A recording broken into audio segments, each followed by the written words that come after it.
Today's toxin reduction tip is changing air filters.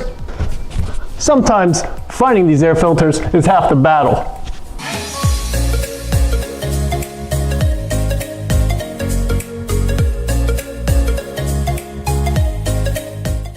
Do you pay attention to how often that you should change your air filters?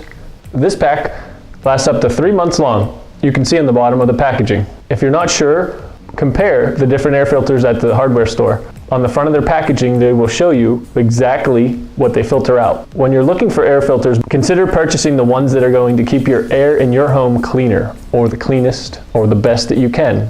Because after all, you're going to be breathing that air every day. You'll notice that you'll probably have a lot of dirt and dust on the grate of your filter. It's best to wipe it off with a damp rag. To change your air filter, it's really easy. Just open up your grate, take out your old air filter. You'll notice how gross and dusty and brown it is. As you can see, they get pretty freaking dirty after 3 months long. Check the arrow for how you should insert your air filter. It's on the side. A good tip is to write the date on the air filter so you know when to change it next time. Insert your new air filter the correct way.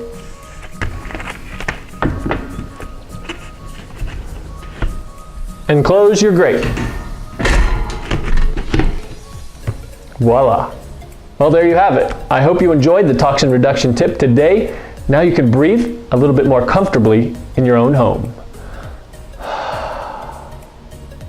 Namaste.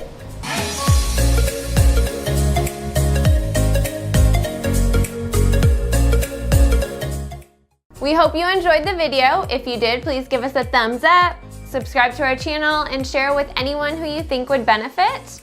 Make it a healthy day. Bye.